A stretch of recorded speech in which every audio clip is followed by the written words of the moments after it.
Good morning, I'm Taylor Wilson, and today is Monday, January 6th, 2025. This is the Excerpt. Today I look back and forward on January 6th. Plus tens of millions of Americans get slammed with winter weather, and would we even know if anyone's deliberately tampering with our atmosphere? President Joe Biden yesterday urged Americans to never forget the January 6, 2021 attack on their democracy and to not allow the history of that day to be rewritten. Biden wrote in an op-ed published by the Washington Post that in time, there will be Americans who didn't witness that day firsthand, but will learn about it from footage and testimony, from what is written in history books. He added that we cannot allow the truth to be lost. Today, 4 years to the day that supporters of Donald Trump attacked the U.S. Capitol and tried to halt the certification of the 2020 election, Congress will usher in a new Trump era when it gathers to count each state's electoral votes and officially declare him the winner of last year's presidential contest. I caught up with USA Today White House correspondent Michael Collins to help put January 6th back in context and take a look at today's proceedings. Michael, thanks for making some time today. Thanks for having me. So, Michael, just take us back to that day 4 years ago, if you would. What happened? A mob of Donald Trump supporters staged a riot outside the Capitol. They broke into the building. They fought with police. Some of them broke into lawmakers' offices. There's a really famous photo of one of them sitting behind Nancy Pelosi's desk. And the reason they did this was that they were trying to stop Congress from certifying the results of the 2020 election. Donald Trump had lost that election to Joe Biden, but he refused to admit that he lost. He claimed the election was stolen and that there was widespread voter fraud, although there was no evidence of that.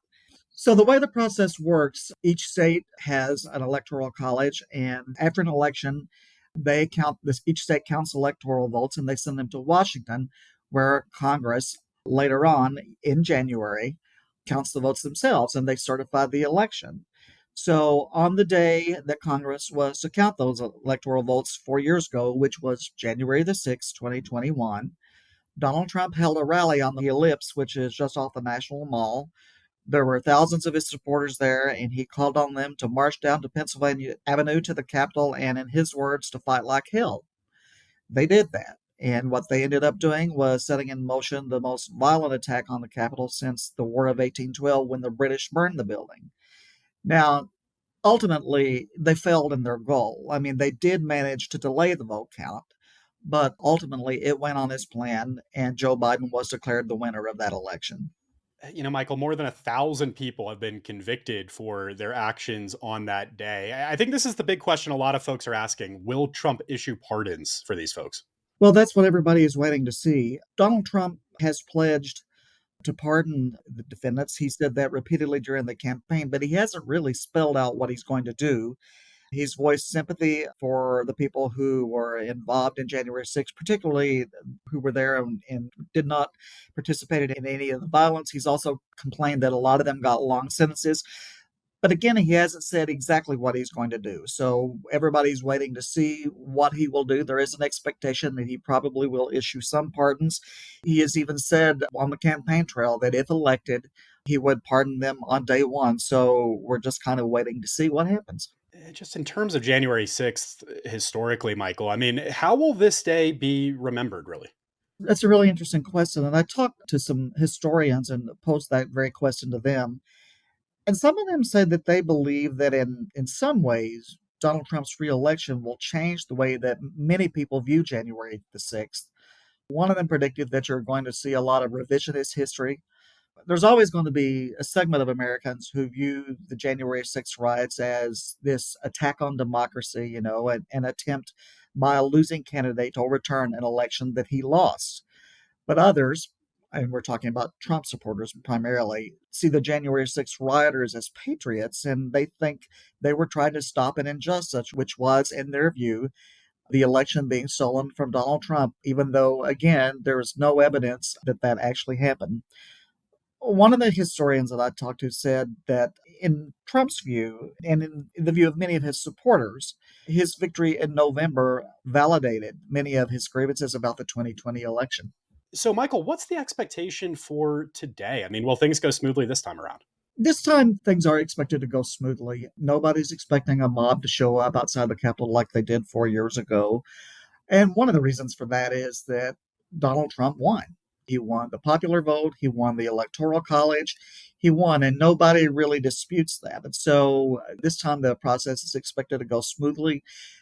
4 years ago, this vote count was actually something that very few people paid much attention to. If you're really into politics, you might have known that it was going to happen and you might have paid attention to it, but most Americans probably were not even aware that it happened. And I think that very well could be the case again this year. As one of the lawmakers that we talked to said, it's probably going to be like it was before 4 years ago, which means it's going to be a non event. All right, interesting stuff. Michael Collins is a White House correspondent with USA Today. Thanks for the insight, Michael. Great. Thank you very much. More than 60 million Americans were under winter weather and storm advisories yesterday as a swath of the Midwest and East braced for a historic storm after more than 2 feet of snow already fell in some areas since Friday. Governors in several states, including Arkansas, Kentucky, West Virginia, and Virginia, declared states of emergency ahead of the weather system, and New Jersey Governor Phil Murphy declared a state of emergency for 7 counties. The National Weather Service warned that some areas could see their biggest storm in more than a decade. And the Weather Service said daytime temperatures today and tomorrow are predicted to be 10 to 20 degrees below average from the Great Plains to the East Coast. You can stay with usatoday.com for all the latest. Is anyone deliberately tampering with our atmosphere? If so, scientists at the National Oceanic and Atmospheric Administration want to know. I spoke with USA Today national correspondent Elizabeth Weiss for more. Beth, it's always a treat. Thanks for hopping back on. Happy 2025. Happy 2025. So let's just get to this at the top. I mean, what are the scientists at NOAA working on here? It's the Chemical Sciences Laboratory in Boulder, and basically they are using satellites and weather balloons to look at the stratosphere. So we live in the troposphere where there's air and weather. Stratosphere is the next level up. They're basically looking kind of for the first time to try and get a generalized idea of what's going on up there. So, I mean, what is going on up there? Why do we Yeah. care? Well, I mean, there's a lot of reasons to care about the stratosphere, but in this particular instance, the reason to care is that we have global warming. One way, theoretically, to lower temperatures, if we can't just stop burning fossil fuel, or even if we did, it's going to take a long time to cool down, would be to put particles up in the stratosphere, which would then reflect a tiny bit of the sun's energy and thereby cooling the planet. And we know it works, at least theoretically, because it's exactly what big volcanoes do. Huge volcanic eruptions, I mean, it's got to be a big one like Pinatubo. They throw so much dust, it goes so high into the stratosphere that those little particles can hang out there for months or even years, and they do lower the Earth's temperature. So, what the scientists at NOAA are doing is threefold. First, they're just trying to get the first baseline measurements for what's up there. What does normal look like? And then to see what natural events, like, say, a volcanic eruption or a really big wildfire, what effects do those have on the stratosphere? And then the final part, and the kind of part we're interested in today, is okay, so once they've got that information, they can start to look for, is anybody fooling around up there? Because we kind of want to know if they are. You know, Beth, I have to admit, it strikes me as potentially a good idea, this concept of solar geoengineering, maybe a possible solution to a lot of the issues you and I talk about here on the show. Is that the case? I mean, what are some of the complications? The shorter answer is we don't know. I mean, it might actually really work great. We have no idea. A volcanic explosion or an eruption is not a good test of how well this might work. And it's enough of a concern that the American Geophysical Union actually met last month. And one of the things they did was put together kind of an ethical framework of how would you even think about this? Because, yes, if you could do it at scale, and scale is a big deal because we're talking a whole planet, so it could be really expensive, but then so is global warming. If you could do it, it could lower the temperature, which would be great as we're trying to lower the amount of greenhouse gases. It would give us a little breathing room. Everybody says it is not a get out of jail free card by any means, but there's a whole bunch of questions like, would it work? How would it work? If you did it, would it affect the whole globe or would it only affect portions of the globe? And if you're one country and you say, hey, we're going to do this because it's going to bring down temperatures and that's good for us, could you potentially create famines in other countries? I mean, we just don't know. And NOAA's really trying to kind of gather just like baseline information on what's up there and how does it work now. And that will give us data for should we, humanity, countries, somebody say, yeah, hey, let's try this. At least there'd be data to know, does it work? Is it working? How is it working? And how problematic is it? So then just functionally, what's next for this work that NOAA is doing, that scientists are monitoring, and kind of where do we go from here on this, Beth? The good news is that I ask him straight out. I'm like, so is anybody doing solar geoengineering yet? And they're like, yeah, no, nobody is. I mean, we would know. If it were happening at scale, we would know. They would know. They would see it from satellites. Airplanes actually travel in the lower stratosphere. Like if you were somehow taking airplanes up and putting particles up in the stratosphere to reflect sunlight, it would be so thin that airplanes couldn't see it, but their satellites can. So it's not happening now.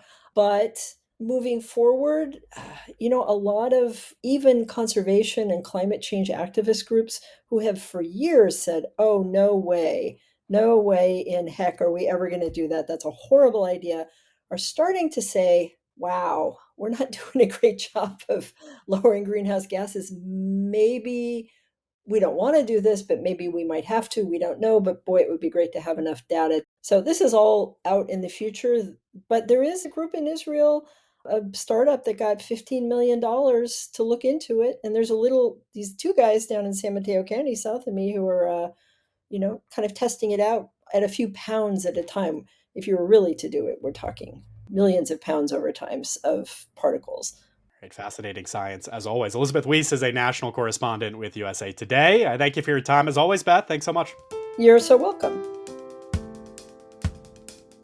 Award season kicked into high gear last night at the Golden Globes. Emilia Perez won 4 Globes, including Best Comedy Musical, Non-English Language Film, Original Song, and Supporting Actress for Zoe Saldana, while The Brutalist picked up a trio of honors, including Best Drama, Best Actor for Adrian Brody, and Best Director for Brady Corbet. And maybe the night's most memorable moment came when Demi Moore won Best Actress in a Musical or Comedy for horror movie The Substance. She said she was in shock and pointed to The Substance script for helping give her career new life. Meanwhile, on the TV side, it was a big night for Shogun, with wins in its 4 nominated categories. You can read more with a link in today's show notes. And thanks for listening to The Excerpt. You can get the podcast wherever you get your audio, and if you're on a smart speaker, just ask for The Excerpt. I'm Taylor Wilson, and I'll be back tomorrow with more of The Excerpt from USA Today.